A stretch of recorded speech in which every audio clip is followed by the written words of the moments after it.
Heyo, today we are talking about comfort and how beautiful comfort is, but also how uninspiring it is and how painful it is to stay stuck there.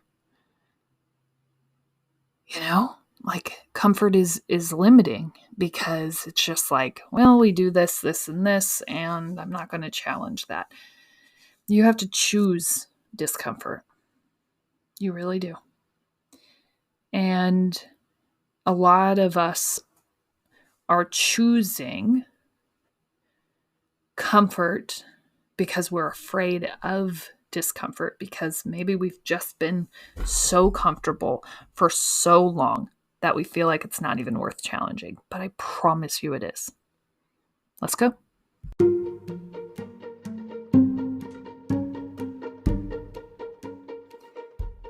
This is the Death of a Dream podcast with your host, Hannah Nuss. The Death of a Dream really is my expression from the start of a very sad and low and unaligned place in life where I was struggling with so many limiting beliefs, so many people telling me that I couldn't just go live my dream life. And it really walks every day through what it looks like to transition out of a life that's just fine and into a life that I wanted to live. And so this is just the daily journal of what that looked like for me. You can take whatever you need from here. I talk through different things that I read, different things that helped me through, different moments and different blocks that I had to break down to get to this better place. And alignment for me looks like being a serial entrepreneur and being able to write and speak and talk through what life looks like for me and how other people are pursuing their dreams. So the Death of a Dream really is just a journey out of that place and into a new and true place.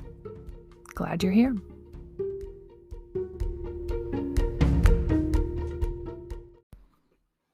Heyo, how you doing today? I'm doing great. Actually, I've been kind of tired lately. But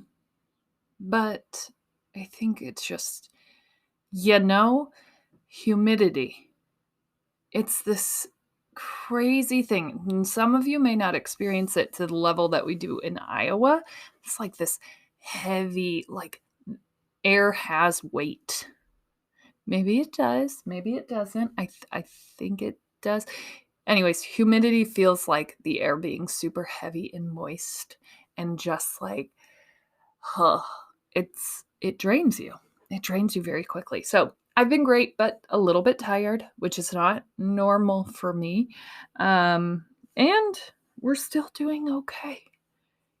We're still getting up, getting the stuff done and trying to find a way back, even though it's a little more tired than usual, but here we are living life. So let's go ahead and ground ourselves in our greatness.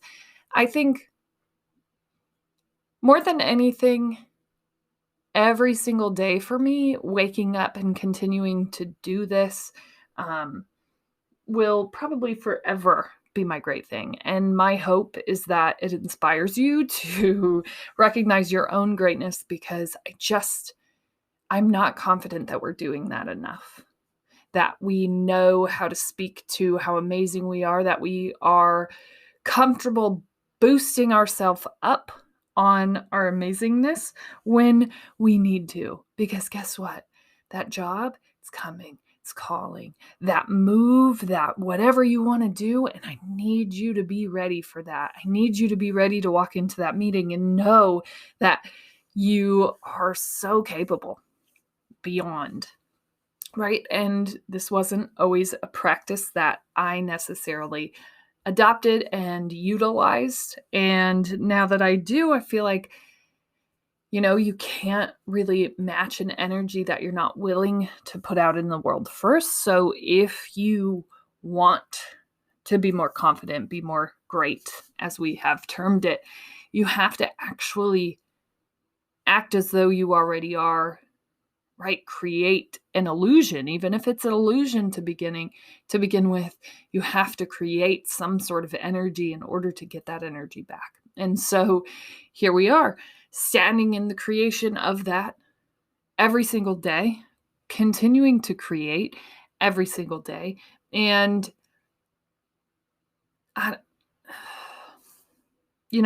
doing something like this, a podcast, especially a personal journal podcast, I would say is wildly uncomfortable.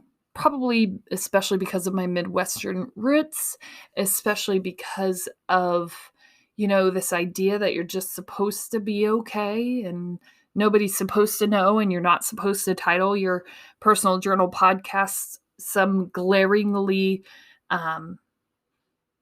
self-deprecating title. You're just supposed to do the nice one, like, Hannah, why couldn't you have just done a marketing podcast? That makes sense. Why did you have to go, and why do you have to talk about your family, and why do you have to talk about everything that's going on that's just like obnoxious, right? But I feel like it's not for me to decide. It certainly isn't. Whatever speaks and helps other people, like, that's where I want to be. That's what I want to be doing. And I don't know if this will help anybody. I don't know if it will help anything, but I do know that even if you just do greatness grounding, you will have something there that helps you up your level. Even if you do nothing else, and that's all that people take from this, that very act alone could change everything. And so, regardless, we're still showing up. We're still doing this. I'll keep doing it until, I don't know, the cows come home. See, I'm from the Midwest. I think that's a Midwest term. Anyways, we'll keep going, because more than anything, and I've creating and have created a lot of things. And most of the time, the things that you create, you want to test, you want to take to an audience, you want to know first before you invest that much time. And I love this project so much because it's just what comes to my head, and we're not testing things. This is just me.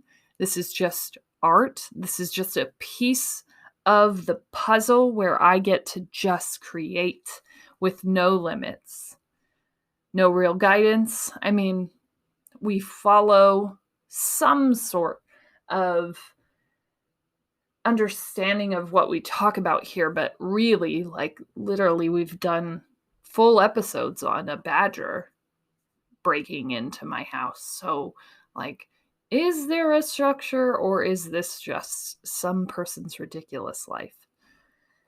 I don't know. You get to decide that. But either way, my great thing is just continuing to show up when we're tired, when we don't feel like it. Most importantly, when we don't feel like it, because that's where champions rise up, right? And we're going to dive all the way into that today, obviously. But just moving forward with what feels good, with what feels right, and continuing to go even when people say, no. Do you want to hear me rap? No. Do you want to hear me play another track? No. Should I throw this in the trash? No. Catch up. Okay. All right. That got weird. So that's my great thing. Go ahead and ground yourself in your own greatness. It is vital to practice this every day. I can't really enforce that enough. I will continue to say that every morning, but you got to do this for you, good friend. You got to. Okay. So today we're talking about comfort, and comfort's so tricky because it's so hard to leave. It's near impossible to leave. And this is probably where a lot of us get stuck, because on the other side of leaving comfort is discomfort. And we don't like that, right? Because it's like, man, you're going to have to work. You're going to have to learn. You're going to have to dig yourself into, become obsessed, relearn something, learn a new skill, learn a new way of living, figure out how to navigate this. And all of that sounds hard, super uncomfortable, and brand new. And humans don't like change. We want it all the same. It's easier to live the same. It's easier to never change. And so we just don't. Right? Just stay right here. Just do this same exact thing forever and ever and ever until life catches up to us, I suppose. Until it all comes to an end. And then I suppose as you're walking down the stretch to the end, you have this list of regrets, like I would have done this, or I would have done this if I had only known. If I had only known that it was all going to come to an end today, I would have done it differently. And that's what I want to avoid for all of us. Why? Why do we wait to get the diagnosis? Why do we wait to have the wake-up call? Why? What are we all waiting for? Right? Because one of these really obnoxious quotes is like, you and Beyonce have the same 24 hours, which is true. We do. Hers has gotten easier, but here's the thing. Everybody's like, oh, we have the same 24 hours, but, she has maids, and so you really don't, and so it's different. And yeah, that's just it. If you're willing to outlast the discomfort of doing it all, of handling it all, of starting something, of just like being everything, because certainly Beyonce was to start, right? And so her 24 hours looked like most of our 24 hours when she first began.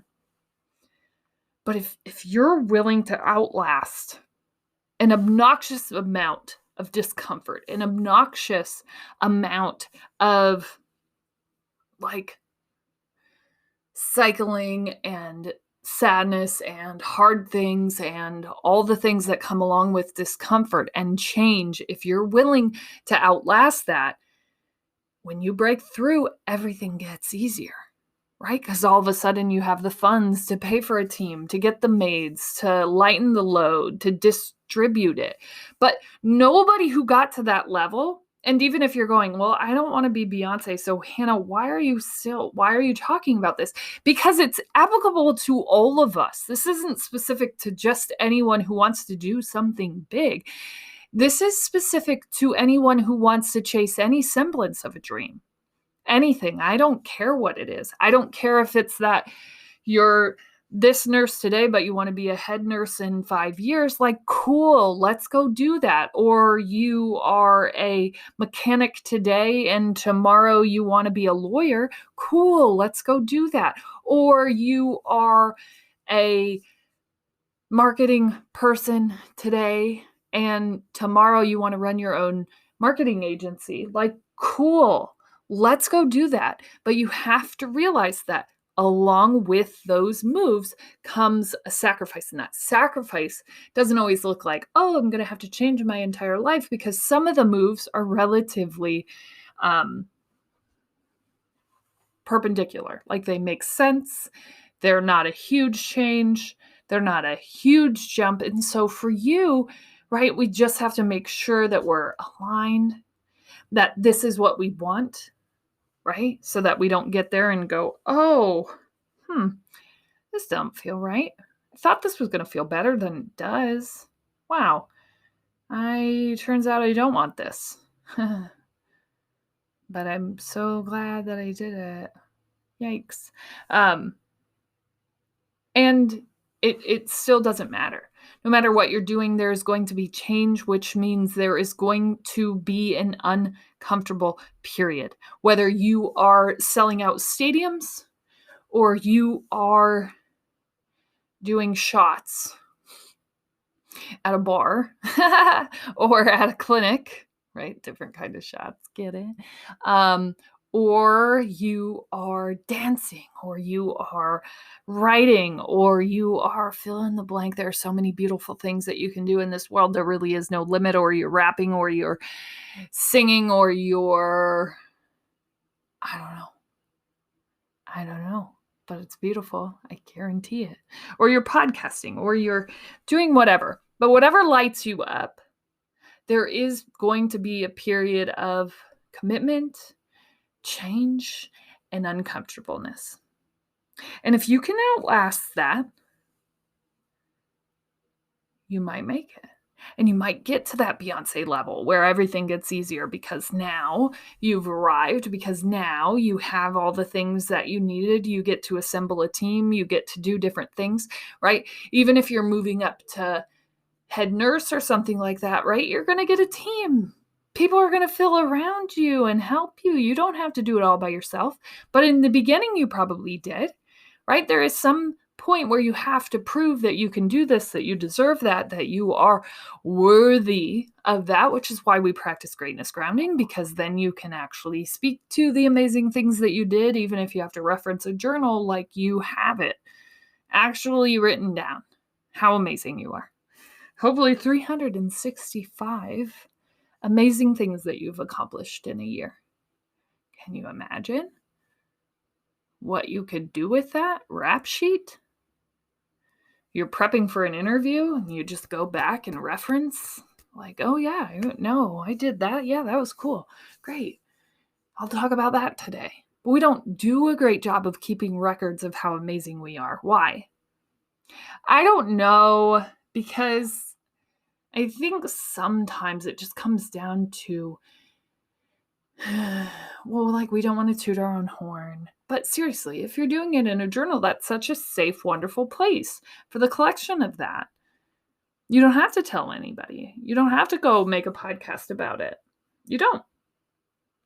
But you will have a record of how amazing you are and how cool for someone to find later on in life. Like if you have kids, or if you have people who come and like clean out your apartment later in life. I don't know if apartment, maybe your house. I don't like to think about having to clean out my parents' house, specifically my mother's house. It's a very overwhelming thought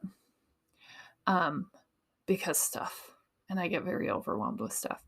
Okay, so bottom line is, anyone who wants to do anything, there is going to be this discomfort period. Okay. And so many times we just choose comfort. It's just like, it's safe. I know how this works. I know how we do this. I feel good here, because the change is hard, right? And I mean, I can do hard things, but I don't know if I can do that.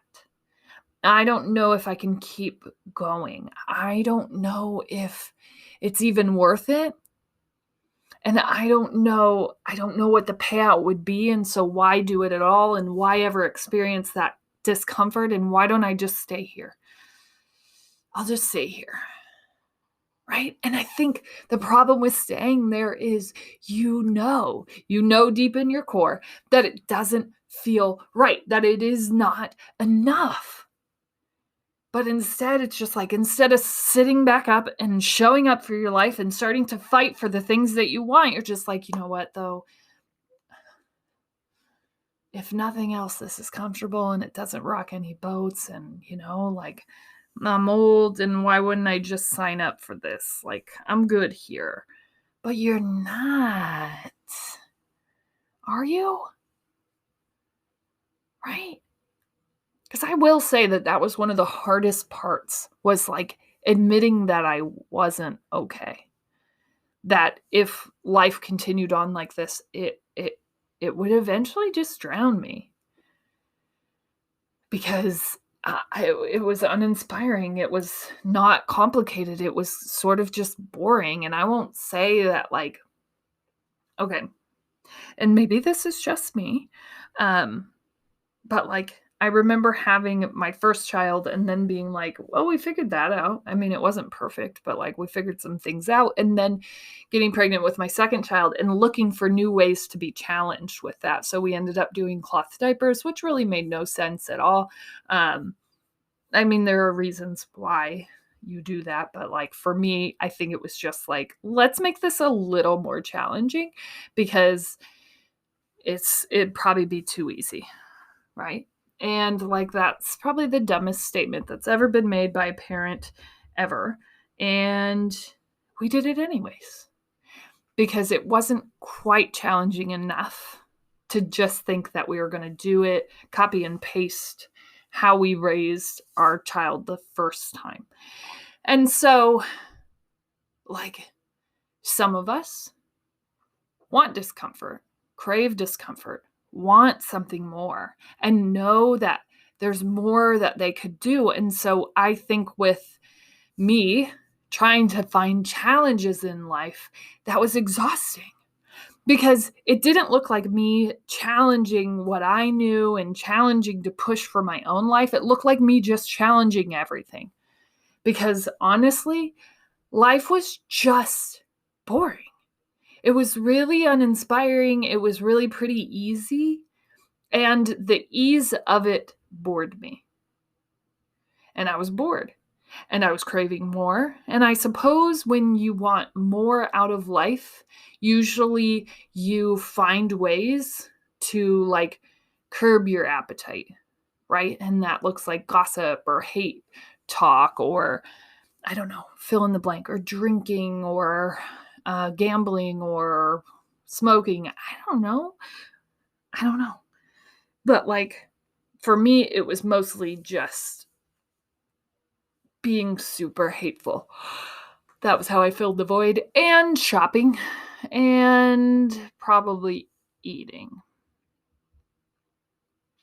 And yeah, I really felt like, you know what? At one point, it was like, well, this isn't really enough, but it feels better than the unknown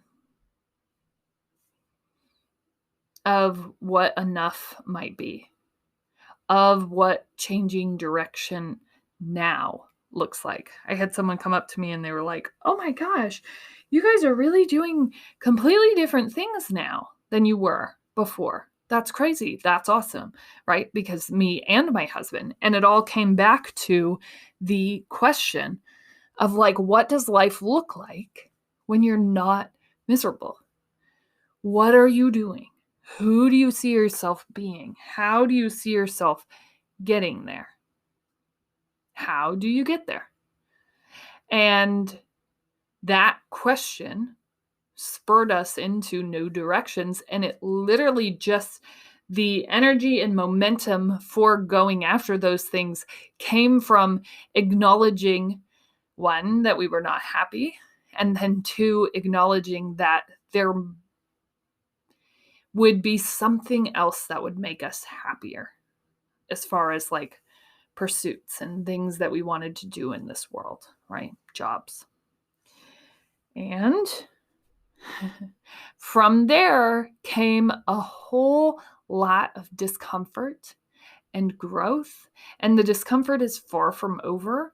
But if you really think about it, the people that you know anywhere in any spectrum, right? And athletes are probably the easiest to kind of quote here or look at. But if you really think about anyone in any higher level, right? And even if you don't want to be on a higher level, but like, right, you're continuing to quest and do things, or you're building a small business, or you're doing whatever, think about the people who are like the best at what you do or what you want to go after. Who are they? And then really, really think about what they do and who they are and who they become, right? What it takes to be, sorry, that person. It's summer here, people. We got little 4-year-olds running around. Who are they? Who are they? What do they do? And what came long before they were the person they are today? And I guarantee if you go back to the books, there is discomfort. There's no Olympian that's swimming at the Olympics, right? Or a gymnast or whatever. There's no one that's doing that work that didn't have some form of discomfort that came before they got there, right? And athletes are known for this. They break down goals and they find new ways to overcome and achieve new heights, new breakdowns of what it might look like, right? They're constantly reviewing what would make them better. How can they challenge their comfort? Because every athlete knows, and every successful person knows, the second that you get comfortable, you're in trouble, because that means that somebody can catch you. That means that you're not leveling up. And some of you are going, well, I don't even want to level up. If you're feeling any sort of craving for I want more, I need my life to change, I need to be happy, I have bigger goals and dreams that I want to go after. If you have any semblance of that rumbling, then you're going to have to get uncomfortable. You're going to have to challenge the status quo. I don't care if you're not going to the Olympics, right? But look, check the freaking tapes, people. Nobody that got anywhere got there from their comfort level. Even if you just went to school, just to college, remember how uncomfortable that was? And maybe some of us get so far removed from being uncomfortable. After we graduate, it's like, okay, and then we just work into this hamster wheel. Like, okay, cycle, repeat, weekend, repeat, weekdays, weekend, repeat, weekdays, weekend, repeat, weekdays, miserable, weekend, kind of happy, repeat, weekdays, miserable, weekends, happy, repeat, weekdays, miserable, weekends, kind of happy, repeat forever. Until I suppose we get so dizzy that we fall off and we all lose our minds and we pack ourselves full of whatever it is that's going to curb the reality that exists, that we're not happy for a majority of the days we spend on this earth. Why? Why? Like, that's all that you're doing. You're jumping on a hamster wheel. You're committing to what everyone else is. We're even going to have these little inside corporate world workforce jokes that life's miserable, but at least we're all in it together. Life is literally, like, it is not meant to be miserable. But so many of us are just comfortable sharing in the inside secrets and jokes that it isn't supposed to be miserable, but at least there's coffee. Come on. It's not supposed to be miserable. And there's coffee even if you're happy. So wouldn't you choose happiness? And if you're wildly unhappy, like I was, then your journey out of that place is going to be uncomfortable. You've gotten used to being miserable. You've gotten used to how a miserable person responds, right? And that's the harder part, is like reshaping your mind, your mindset, how you work, how you operate, who you talk to, how you talk to them, what you say, and reviewing that. And you don't have to be obsessive like I am. I mean, I know I'm a lot, but I am constantly studying on ways to improve, on ways to challenge myself, on ways to grow so I can bring it back to this show and show you.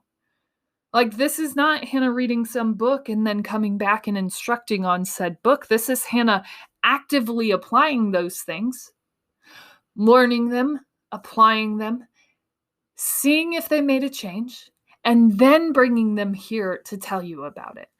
It's not like, oh, I read one page and this changed my life. It's like, I read the entire book. It did or didn't change my life. And here's how. And now let's talk about that. How did it work? What did it change? How did we see something happen from this?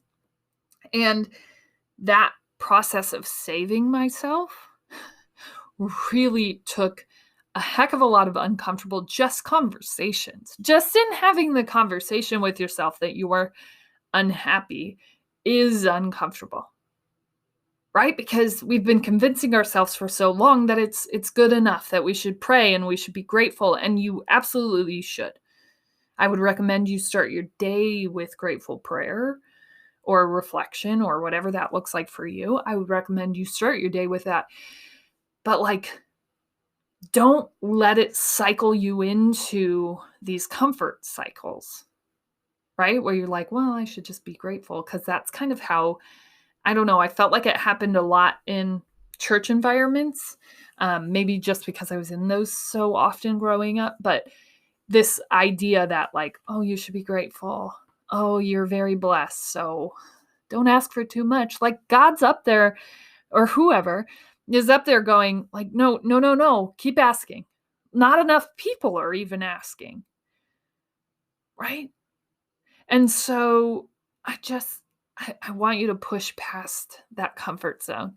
And probably the first step past that is acknowledging that you've gotten comfortable, that you've chosen comfort over pushing yourself because it just seems easier at this point, and why rock the boat?